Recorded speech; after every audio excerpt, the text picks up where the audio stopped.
Setelah kita memahami apa yang dimaksud dengan perubahan berencana, yang tadi kita sudah jelaskan, sudah kita pahami bahwa perubahan berencana itu adalah pembangunan dan dia merupakan satu bentuk dari perubahan sosial. Masuklah kita pada sub pokok bahasan yang kedua tentang perubahan berencana dan pembangunan. Dalam sub pokok bahasan ini saya akan menguraikan lebih jelas bagaimana pemahaman kita tentang perubahan berencana dan pembangunan, terutama melihat bahwa tadi dikatakan bahwa perubahan berencana dalam konteks perubahan sosial tidak hanya dilihat sebagai suatu hasil dari proses pembangunan, tetapi dia juga harus dipandang sebagai suatu proses pembangunan.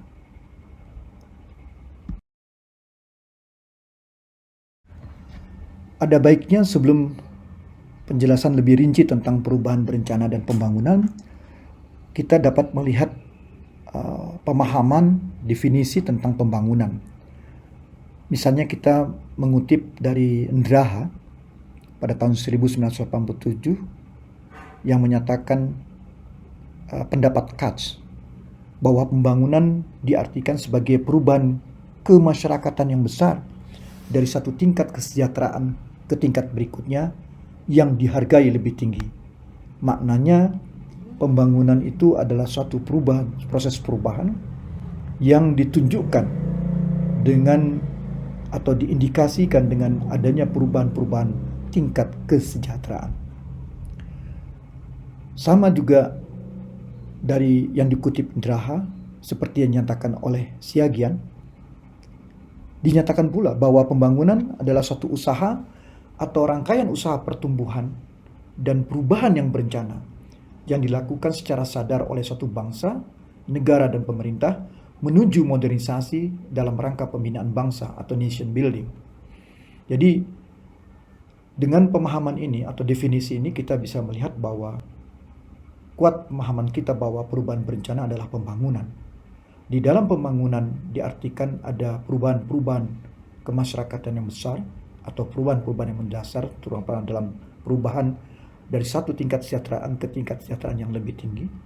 Itu merupakan hasil, tetapi juga perubahan berencana sebagai suatu proses digambarkan di sini bahwa perubahan berencana dilakukan oleh suatu bangsa secara sadar ya, bersama masyarakat dan pemerintah menuju modernisasi dalam rangka pembinaan bangsa. Ini kalau kita memahami bagaimana pemahaman kita tentang perubahan berencana dan pembangunan. Selanjutnya, di dalam konteks pembangunan, tentu perubahan berencana yang dilakukan dapat menggunakan berbagai pendekatan atau strategi. Dalam perkuliahan kali ini, saya akan merujuk pada dua pendekatan atau strategi, atau sering juga menggunakan istilah model, meskipun saya secara pribadi tidak begitu suka menggunakan istilah model dalam proses pembangunan ini. Ada dua yang akan kita coba bahas. Yang pertama adalah merujuk pada Lipit, dan yang kedua adalah merujuk pada Paulo Freire.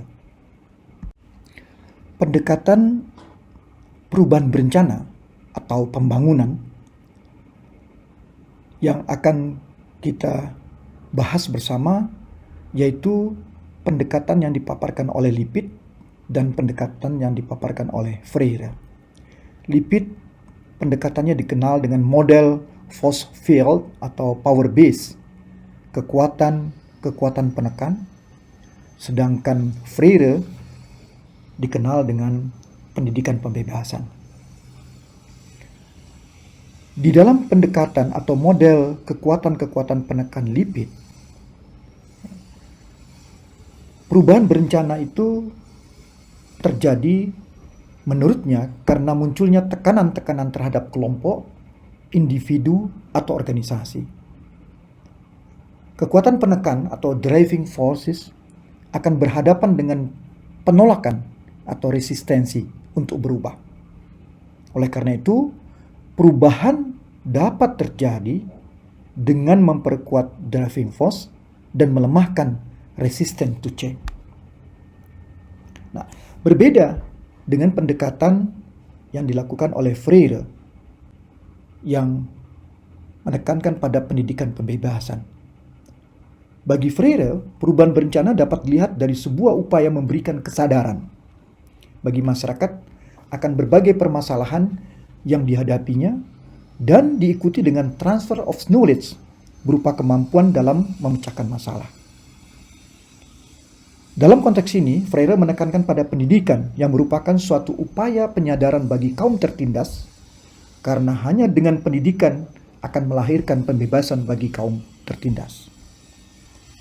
Kembali kepada Lipit, kekuatan-kekuatan penekan sebagai suatu model itu diikuti dengan 3 langkah perubahan berencana menurutnya. Pertama, yang dikenal dengan unfreezing, merupakan suatu proses penyadaran tentang perlunya atau adanya kebutuhan untuk berubah.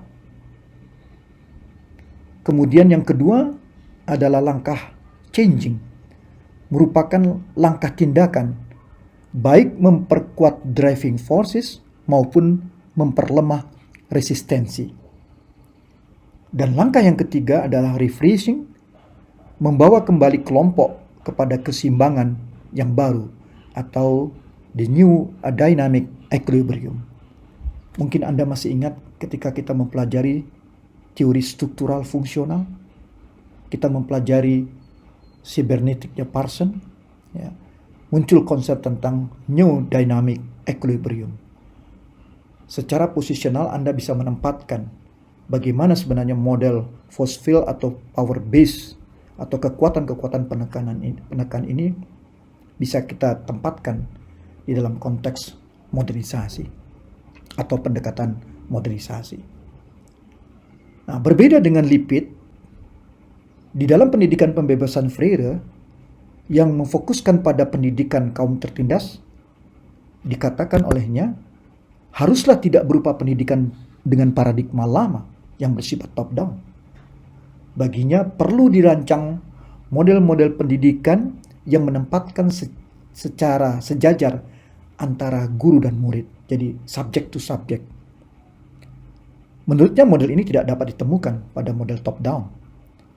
Pada model top-down, guru selalu pada posisi superior dan dianggap sebagai sumber ilmu pengetahuan, sedangkan murid adalah yang inferior. Tidak demikian menurut Freire. Menurut Freire, hubungannya harus subject to subject. Kembali kepada modelnya Lipit tentang kekuatan-kekuatan penekan, langkah-langkah di dalam force field power base diterjemahkan menjadi tahap-tahap dalam perubahan berencana. Dimulai dengan tahap inisiasi, keinginan untuk berubah, dilanjutkan dengan penyusunan perubahan pola relasi yang ada dalam satu masyarakat, melaksanakan perubahan, tahap berikutnya perumusan dan stabilisasi perubahan, sampai pada pencapaian kondisi akhir yang dicita-citakan. Berbeda dengan Lipit, Freire masih menekankan pada bagaimana pendidikan bagi kaum tertindas harus dapat memberikan ruang partisipasi. Kalau kita terjemahkan dalam proses-proses perencanaan pembangunan atau perubahan berencana dalam suatu proses pembangunan, maka disediakan ruang partisipasi bagi warga masyarakat dan berbagai pihak untuk terlibat dalam proses-proses perencanaan pembangunan. Kemudian, bagaimana realitas atau realnya proses-proses force field dan power base yang dikemukakan oleh Lipit? Lipit menyatakan di dalam model kekuatan-kekuatan penekan ini, peran agen perubahan, agent of change, menjadi sangat penting dalam memberikan kekuatan driving force. Oleh karena itu, menurutnya, peran-peran agen perubahan itu adalah merancang pembangunan berencana memerlukan peran serta dari berbagai pihak, bukan saja dari pihak internal, dapat datang dari pihak eksternal secara historis bisa kita lihat pendekatan-pendekatan seperti ini lebih banyak menggunakan pihak-pihak eksternal. Dan pihak eksternal juga mempunyai peran dalam perancangan pembangunan berencana ini. Agen perubahan dapat berasal dari pihak internal maupun eksternal, meskipun tadi saya katakan lebih banyak datang dari pihak eksternal. Kemudian agen perubahan tersebut bermanfaat dalam menjembatani senjang kebudayaan yang terjadi antara kelompok masyarakat tersebut dengan pihak luar. Oleh karena itu, agen perubahan dapat pula dipandang sebagai penghubung dengan pihak ketiga yang memiliki kemampuan dalam memecahkan masalah yang dihadapi oleh kelompok masyarakat sasaran. Berbeda dengan Lipit, Freire masih menekankan dalam menciptakan ruang partisipasi, ditafsirkan menempatkan masyarakat sebagai subjek pembangunan.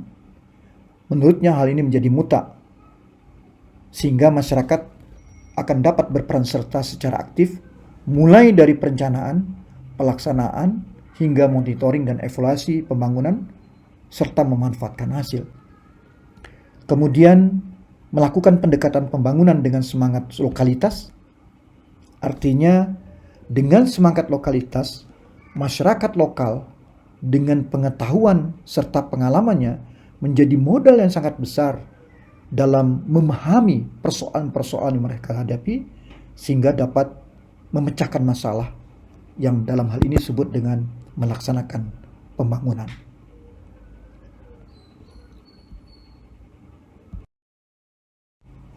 Dari penjelasan saya tadi yang mencoba membandingkan antara pendekatan yang dipaparkan oleh Lipit dan yang dipaparkan oleh Freire, maka kita dapat mengikhtisarkan perbedaan mendasar antara pandangan Lipit dengan kekuatan penekan dan pandangan Freire dengan pendidikan pembebasan tentang proses pembangunan berencana atau perubahan berencana.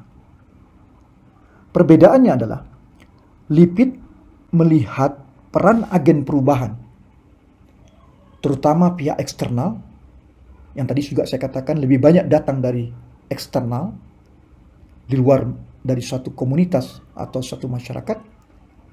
Bagi Lipit, agen perubahan menjadi sedemikian penting dalam mencapai tujuan perubahan. Selain sebagai agen yang menyadarkan masyarakat akan permasalahannya, juga berperan memiliki tanggung jawab untuk menginisiasi kemauan dan untuk berubah, dan agen juga berperan dalam menjembatani masyarakat dengan pihak ketiga. Nah, dalam konteks ini, pandangan Lipit lebih menekankan bahwa masyarakat dipandang sebagai objek pembangunan. Inilah yang berbeda dengan pendapat Freire yang menempatkan masyarakat sebagai subjek pembangunan dengan relasi subjek to subjek.